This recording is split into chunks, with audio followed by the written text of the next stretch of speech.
Well,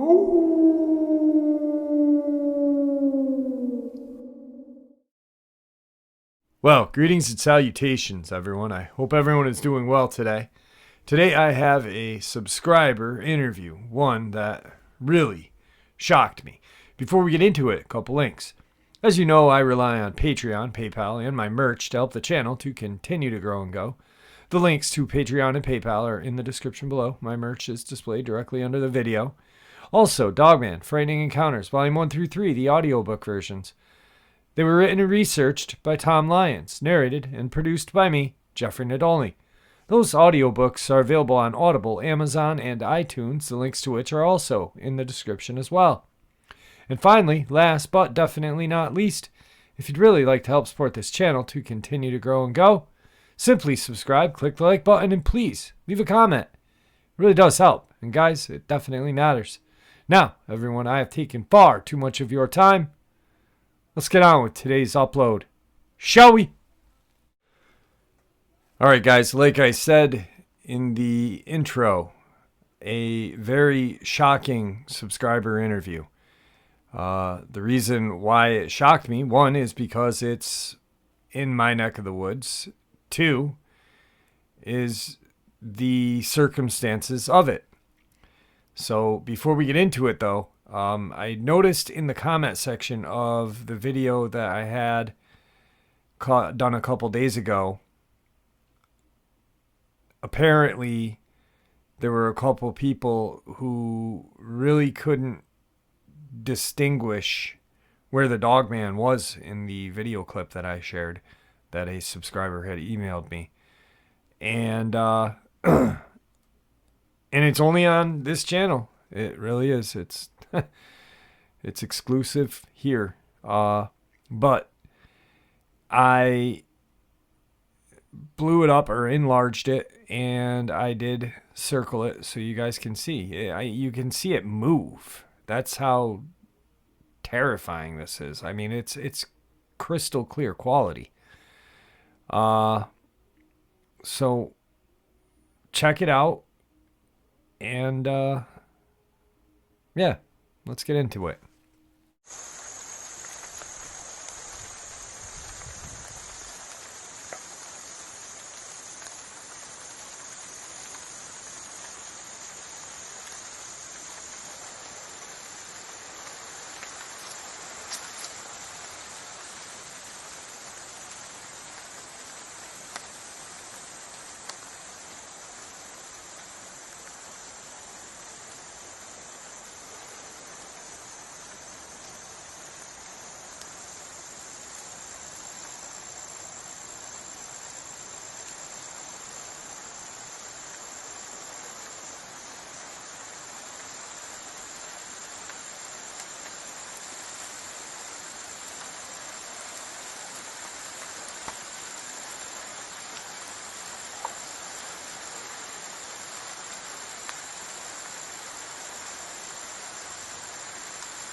So there it is. I enlarged it, circled it. I don't know what more I can do. I also attached the photograph that my daughter's boyfriend had taken.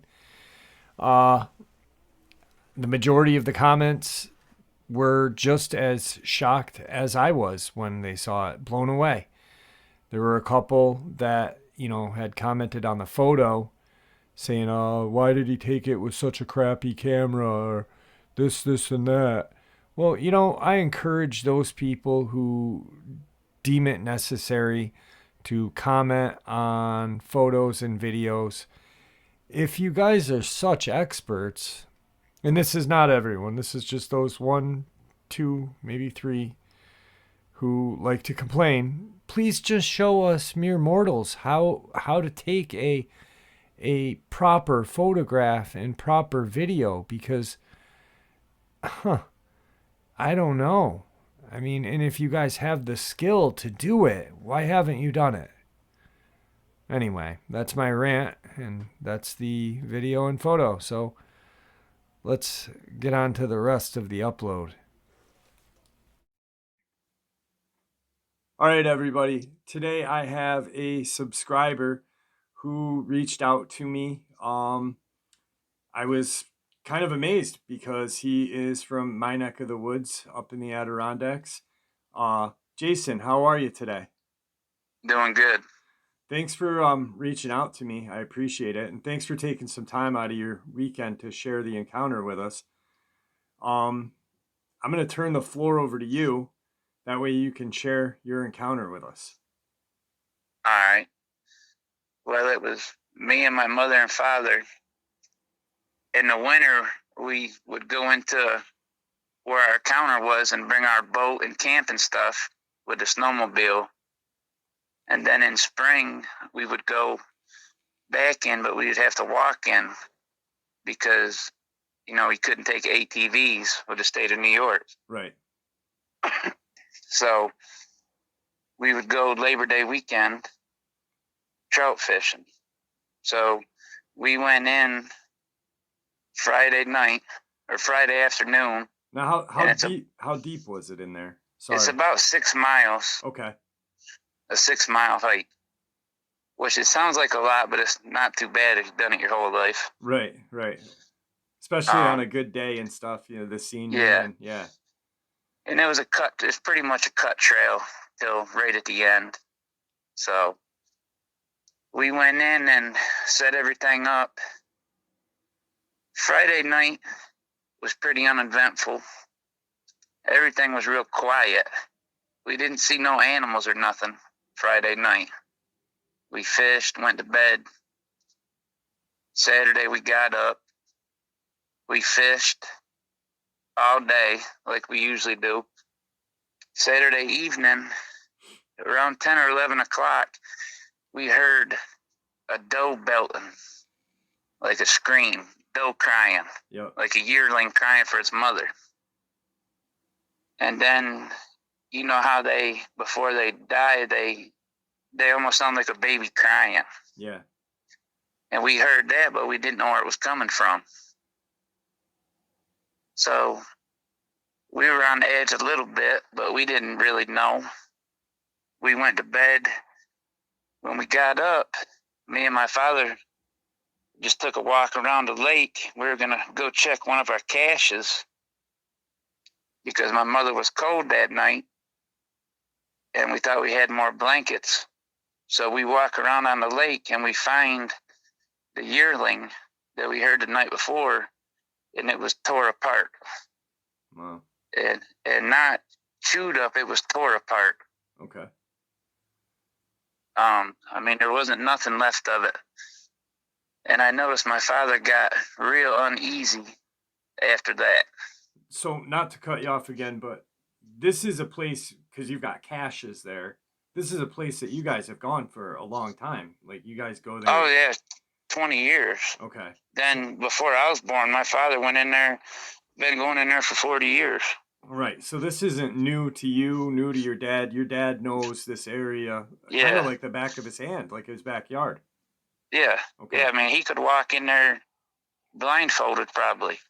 All right.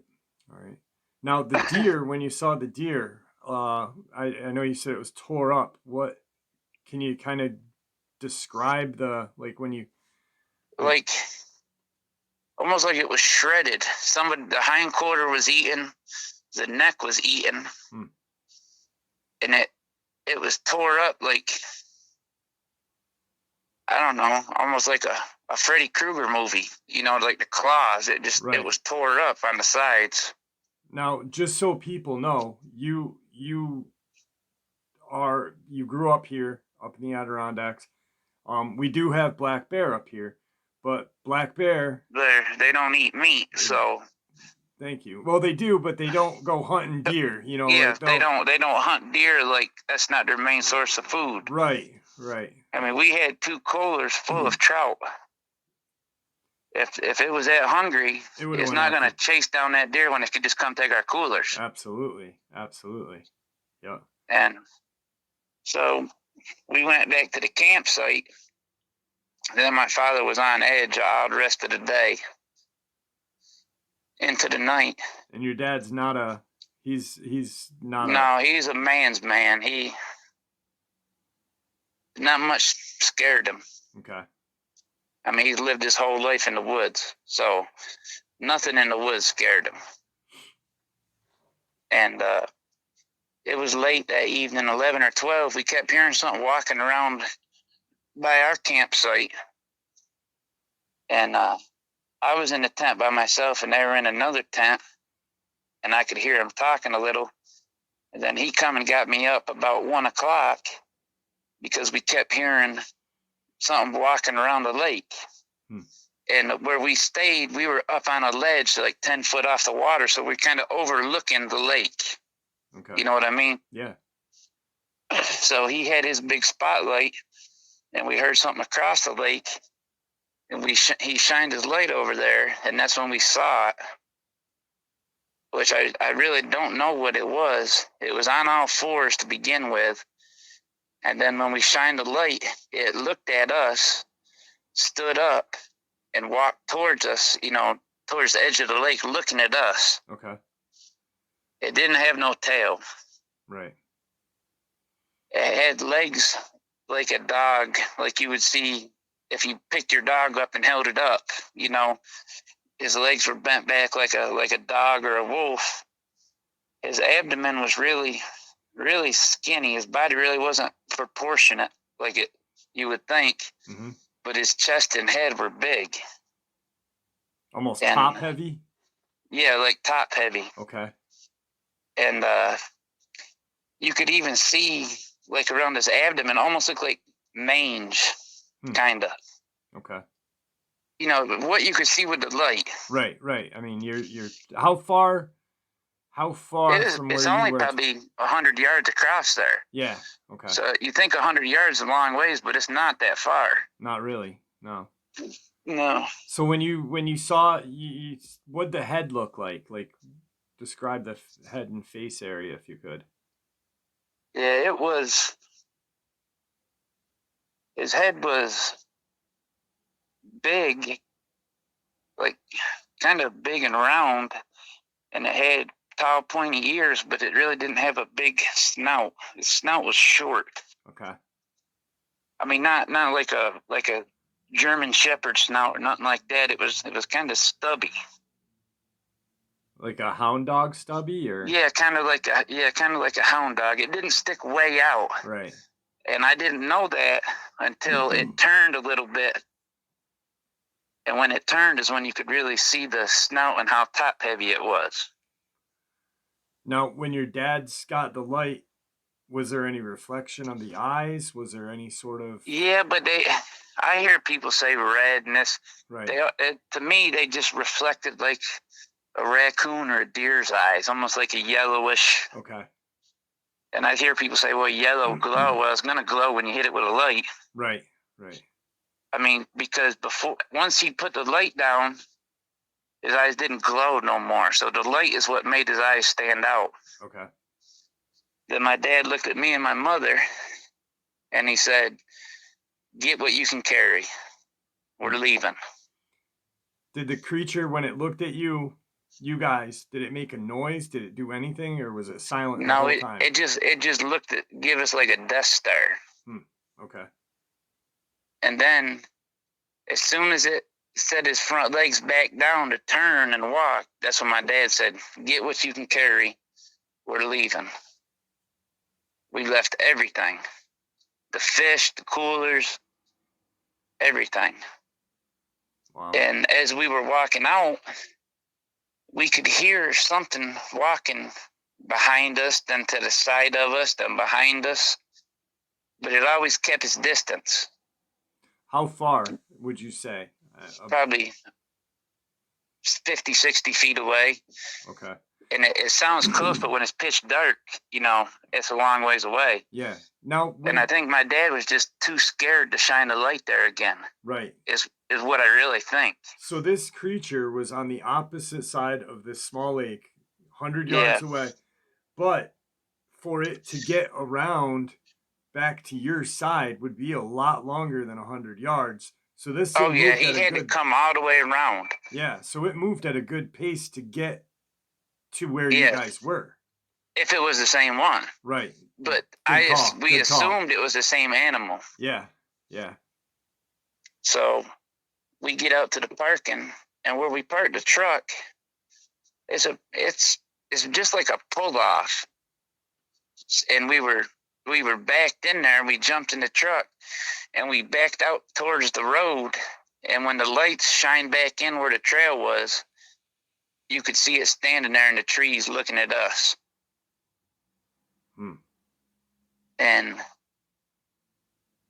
my dad hunted and was in the woods his whole life. And after that, he never sat another day in the woods hunting, ever. Right. Yeah. I mean, I think it traumatized him until he passed away. And you said your dad worked out in the woods. He carried a firearm with him after that while he was working, correct? All the time. Yeah, he kept it with him all the time after that. Because before that, he never did. And if you're walking around in the woods and you're walking on the crust, it's all good. But if you drop down 3 or 4 foot in the snow, coyotes and stuff can still walk on the crust. Yeah. So they used to scare me to death, but it never bothered him one bit. Yeah. Yeah. But after that, you were sharing, you said one time that you'd seen a bear track, and he was like, "Let's follow this," and you're like, "Whoa, I don't really know." So that's when he saw a bear track. It was like an animal finding blood. Yeah. He loved bear hunting, and they didn't scare him one bit, but this creature it scared him. What was the ride home like? Very quiet. My mother at first kept saying, "What is that? This, that," and he just kept telling her, "Shut up. It was just a bear. Right. Don't nobody need to know about this." And we never went back in there. We never went back and got our stuff. He never went back there and fished till the day he died. Yeah. I mean, that's... The only person he talked about it with is me. And he was still confused. Yeah. I think he just couldn't comprehend it. What, did he have any theories? Like, when you guys would talk in the end, like, what?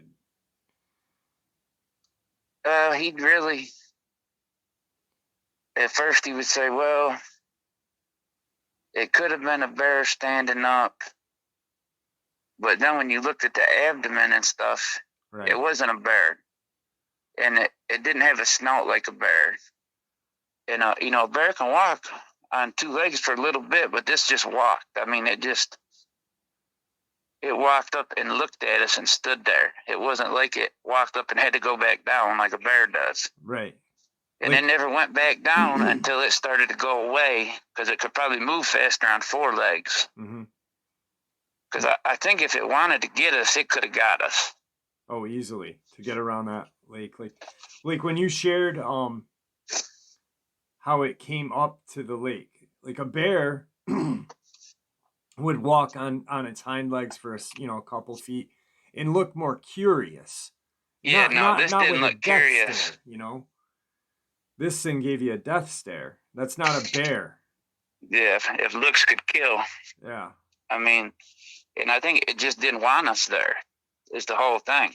Yeah. So. Yeah, that's definitely. Now, how close? We won't mention any towns, but what would be the closest populated? How close was the closest populated area? Probably big populated area, probably 25 minutes. Okay. but like small town, probably 10 or 15. Okay. But and I like upstate New York, it might be a little town here. Yeah. But then it's woods for 200 miles. Yeah. I know exactly where you're talking about, and it's very dense woods in that area as well. That's crazy. So well, I appreciate you letting me share my encounter. I appreciate you sharing it with me. I like you said, when you emailed me, you were like Adirondacks, and then I gave you a holler, and you're in a whole different state now. You're down south, but it's definitely neat to talk to somebody that's from my area that actually had an encounter with something very similar to what I saw. Just the way you explained how it moved and how odd it looked. I mean, when you first told me this story, I was like blown away. I mean, you could probably hear it in my voice because I was just like, wait, what? So I appreciate you taking your time out of your day to share that with us. Really, really means a lot. So thank you. That's no problem. Do you have any kind of parting words for everybody? And do me a favor, don't hang up when we end the video or upload. Yeah. But do you have any parting words for everybody? Just pay attention when you're in the woods, and believing is seeing.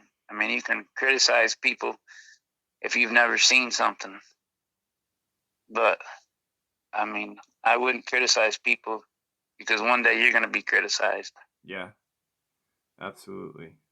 There's a statement that got sent to me, an encounter got sent to me the other day, and the end of the statement was, you don't have to believe in these things for these things to kill you.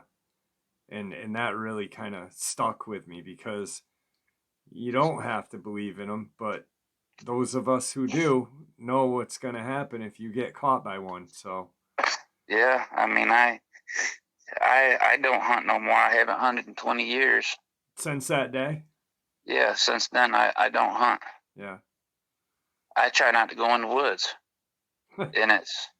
And you're far away. You're far enough away. So you obviously, this thing messed you up that bad to where these things are everywhere in any kind of wooded area. Yeah, I mean, you don't never know. Yep. It was woods somewhat, it was woods there sometime. So you never know what's around. Yeah, absolutely. All right, Jason. Well, I appreciate you reaching out. Thank you very much. Don't hang up, and have a good night, all right? Yep, thank you. Thank you. Wow, what a horrifying set of events to go through as a child. I know right where that pond is. It's a 10-minute drive from me, and then like a 20-minute, 25-minute hike in. And I think we're going to take a field trip, guys. I really do. Couple reasons why I wanted to just talk to you face to face is, one, to talk about this and what I plan on doing. How cool is that? Bigfoot, Lake George, New York. I was talking to Jim Pentanito, and we were talking about paranormal research and stuff like that, and investigations. And of course, he was the cameraman for a lot of the Warren cases, which blew my mind when he told me that. And then I saw proof of it. I was like, bro. So, I said, do you think you got better proof with the cameras back then or today? And he said, definitely 100% back then. So, he was like, definitely back then. And I was like, do you think it's because of the electromagnetic that's pushed out or in the atmosphere when there are or is kind of a paranormal presence out there. And he said, yeah, I really do. So, like, old 8 millimeters, Polaroids, old Kodak, with the flash in a roll of film. And then I got to thinking about, what if that's the same thing for Bigfoot and Dogman? Because, we get these people who have taken photos, and I'm sure they're using a decent camera, and it's blurry, fuzzy, whatnot. Maybe that is what these creatures are pushing off, is a huge, powerful kind of electromagnetic. We don't know. It's just a theory, an idea. Maybe that's what's messing up the film. Or the pictures, excuse me. There is no film when you're using digital. So I was like, that's what I'll do. I'll go up with, an old Kodak camera, some film, maybe pick up a Polaroid and just start taking pics out there. But along with, my camera and everything else, my digital camera and stuff like that, to get some evidence. But, I mean, it's just a theory. Who knows? I know one thing is that I have a Samsung S22 Ultra. I've taken pictures of the moon that are just far out amazing. And it like self kind of adjusts. It's a beautiful set of cameras. I think there's like 7 cameras on the thing. There's 5 on the back and 2 in the front or something like that. Well, every picture I took when we were in the Conjuring house with the camera, it really like self-aligned itself, and you can see it kind of move a little. I took this one, and it was right as we were going into the well room, and it was just this blur. And that really freaks me out. Still, there were a couple of occasions on that trip that freaked me out. One, a door slamming. When we're walking downstairs, my daughter and I are going down the stairs, and we were just upstairs, obviously, and bam, you hear this door shut. Well, she wanted to run back downstairs, and I ran upstairs, and because we were getting a really creepy vibe anyway, but none of the doors were shut up there. It was mind-blowing. And I just thought of something about that trip, actually. So that was kind of freaky. The picture and the couple shadow things that we saw in the SLS camera. But I think maybe possibly that's the reason why we're not getting these great videos or photos of these creatures, is because that. Sorry, I keep pausing. It's like 1:45 a.m. and I'm a little tired. But yeah, so we're going on a trip, guys. And I will have protection with me for those people who worry. I appreciate it, but I'm smarter than the average bear, so I definitely go out.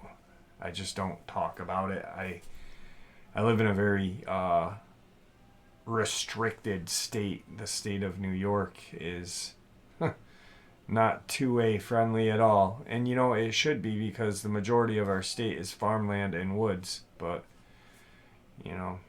Cuomo and now Hochul want to just control the narrative of everything, because that's what they do. Anyway, yeah, so we'll be going on a field trip very shortly. I'll probably do it when I go up to film the last bit of footage that I need for the Tom Mezek case. So, with that, my friends, I am, yeah, this is like my 5th cup of coffee. I'm exhausted, and I really appreciate you guys. I really do appreciate the support you guys give me. And with that, stay safe, everyone. May the Great Spirit watch over us all, and may He guide us down that path that we call life.